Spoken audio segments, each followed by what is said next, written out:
हमारी यह महान परंपरा रही है कि औरतों को बच्चलन साबित कर दो।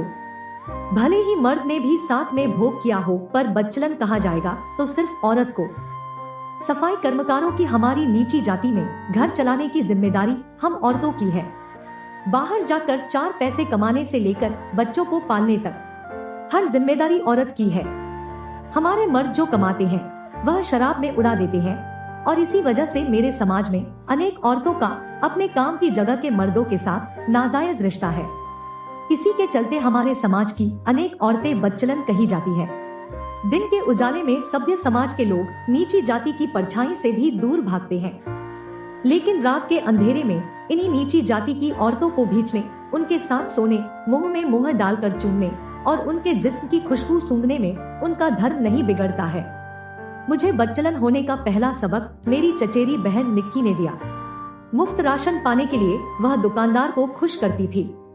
एक बार निक्की मुझे भी राशन बांटने वाले बनिए की दुकान पर ले गई। दुकानदार का लड़का हमें दुकान के पीछे बने बाड़े में ले आया। तेल के खाली ड्रमों के पीछे वह निक्की दीदी के साथ बहुत देर लगा रहा। मैं दूसरी तरफ मुंह करके इस तरह खड़ी हो गई कि उन्हें एकांत मिल जाए और साथ ही दूसरी तरफ से किसी के आने की निगरानी कर सकूं। कुछ देर तक दीदी के सिसकने की आवाज आई और फिर वे अपनी जीन्स और टॉप ठीक करते हुए बाहर आई। इस घटना ने मुझे समझ दिया था कि जब दीदी मुफ्त राशन के बदले यह सब कर सकती थी तो पैसों के लिए इसे करने में क्या बुराई है। मुझे भी अपने समाज की शरीफ औरतों की तरह नाक पर रुमाल बांधकर और हाथ में दस्ताने पहनकर किसी माल, रेलवे स्टेशन या बस अड्डे का शौचालय साफ न करना पड़े। इस बात से डरकर मैंने भी निक्की दीदी के बताए रास्ते पर चलने का फैसला कर लिया था। मैं खूबसूरत और थोड़ी पढ़ी लिखी थी।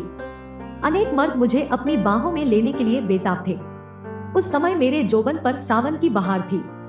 नए नए खिले हुए उभार पुरानी नाप के कपड़ों को फाड़कर बाहर निकलने के लिए बेताब थे। रोज रोज मर्दों की छेड़खानी का विरोध करने से अच्छा था कि समझौता कर लिया जाए। मेरे बनाए हुए कई दोस्त अमीर और सभ्य घरों के थे, जिनकी निगाह मेरे बदन पर रहती थी। मेरे ज्यादातर अमीर दोस्त सीनियर सिटीजन थे, जो मुझे चोरी छपे दुकानों के पीछे, पुलिया के नीचे या बन रहे मकानों में नहीं ले जाते थे। मेरे अमीर दोस्त तो मुझे उन महंगे होटलों में लेकर गए जिनमें इसके पहले मेरे समाज की कोई लड़की इनके टॉयलेट साफ करने भी न गई होगी। मैं निक्की दीदी की तरह सिर्फ राशन के लिए अपना शोषण नहीं करा रही थी, और इसी वजह से समाज ने मुझे बच्चलन करार कर दिया था, जबकि निक्की दीदी एक बेचारी थी।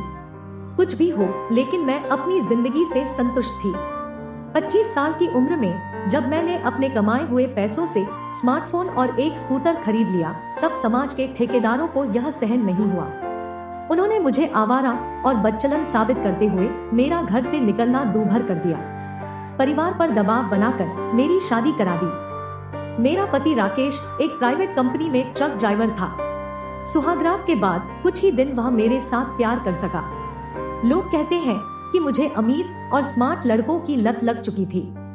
मैं ही बच्चलन थी, जबकि असलियत यह थी कि मुझ जैसी खूबसूरत बीवी पाकर मेरा पति राकेश बौरा गया था।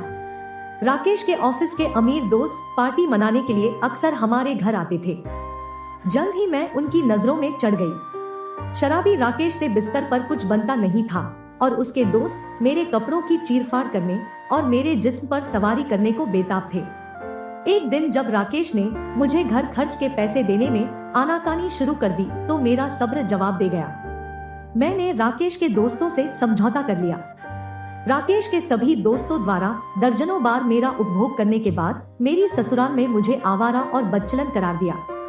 मुझे पैसों का लालची बता दिया। राकेश की फैक्ट्री के मालिक का लड़का संदीप मेरा पहला बॉयफ्रेंड था। उसे भी मैंने बगैर पैसों के कभी अपना शरीर नहीं छूने दिया, लेकिन मेरी जिंदगी का अब तक का वही एकमात्र ऐसा बंदा था जिसने मुझे हमेशा इज्जत दी और कभी बदनाम नहीं किया। मेरे बच्चलन होने के चलते राकेश ने अब बहुत ज्यादा शराब पीना शुरू कर दिया था। औरतें अपने पतियों को शराब पीने से रोकती हैं, लेकिन मैं राकेश को ज्यादा से ज्यादा दारू पिला देती थी ताकि वह मेरे साथ जबरदस्ती जिस्मानी संबंध न बना सके। राकेश मेरे नाम का और संदीप मेरे काम का पति बन चुका था, और इन दोनों के बीच राकेश के ढेरों दोस्त भी मुझसे मजे ले रहे थे और उनसे मेरा खर्च चल रहा था। जल्द ही मेरी ससुराल में गली का बच्चा बच्चा मुझे मेरी बदचलनी के चलते पहचानने लगा था। संदीप पहले से शादीशुदा था। मैं ज्यादा दिनों तक उसकी रखैल बनकर नहीं रह सकती थी। वह अब मेरे खर्चे उठाने में आनाकानी करने लगा था। लेकिन उसने मुझे अपने एक दूर के अंकल के स्कूल में नौकरी दिलाकर इस अजनबी शहर में मेरी रोजी रोटी का इंतजाम करा दिया था। स्कूल में मेरी चपरासी की नौकरी थी। स्कूल के 60 साल के विधुर मालिक राघवेंद्र को भी मैं तुरंत पसंद आ गई थी। वह अपनी स्कूल की स्मार्ट टीचरों को छोड़कर मुझसे फ्लर्ट करना चाह रहा था। एक दिन उसने मुझे जबरदस्ती अपने कमरे में रोक लिया। वह अपना अकेलापन दूर करने के लिए मेरे सामने गिड़गिड़ाने लगा। मैं राघवेंद्र को खुश करने के लिए तुरंत मान गई और उसकी हर नाजायज मांग को पूरा करने लगी। वह बूढ़ा राघवेंद्र मेरी बेबस और बदनाम जिंदगी का इकलौता प्यार था। जल्द ही मैं उससे इमोशनली अटैच हो गई। मेरी उम्र से दोगुनी उम्र के राघवेंद्र से मिलने के बाद मेरी जिंदगी पूरी तरह से बदल गई थी। उसकी पत्नी 5 साल पहले स्वर्ग सिधार गई थी। अमेरिका में सेटल उसके बच्चे कोई खैर खबर नहीं लेते थे। मेरे बर्थडे के लिए राघवेंद्र ने अपने हाथों से केक सजाया था। बर्थडे मनाने के बहाने उसने मेरे पूरे शरीर पर केक लगा दिया, फिर अपनी जीभ से साफ किया। मुझे अपने बच्चे की तरह गोद में उठाकर वह अपने बंगले के स्विमिंग पूल में ले आया और घंटों मेरे साथ मस्ती करने के बाद मुझे शैंपेन से नहला दिया। इस बंदे ने केवल 1 महीने में ही मुझे अपनी लग्जरी लाइफ का हिस्सा बना लिया था। कभी मेरी जाति पहचानने की जहमत नहीं उठाई और सब कुछ जानने के बावजूद कभी मेरे चरित्र पर उंगली नहीं उठाई। सिर्फ इस बात का अफसोस था कि वह मुझे मां नहीं बना सकता था।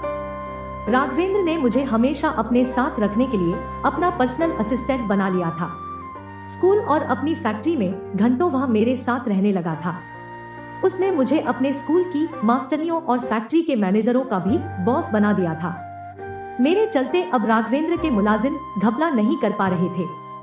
हमारे बेमेल जोड़े को देखकर पहले तो उन्होंने मुझे फुसलाने की कोशिश की, लेकिन जब वे इसमें कामयाब नहीं हुए तो मुझे बदचलन औरत के रूप में बदनाम कर दिया।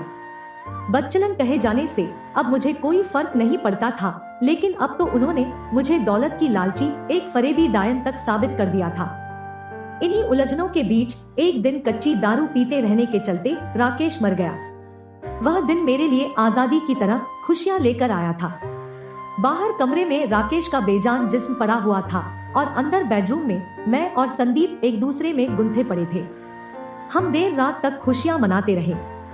हमने संदीप की लाई हुई अंग्रेजी शराब पी। उसने मुझे अधनंगा करके जमीन पर बिठा दिया, फिर मेरे गले में अपनी बेल्ट फंसाकर मेरे साथ संबंध बनाने लगा। संदीप की याद को बच्चे के रूप में अपनी कोख में लेकर हमने अपने अलग अलग रास्तों पर जाने और एक दूसरे को हमेशा के लिए भूल जाने का वादा किया।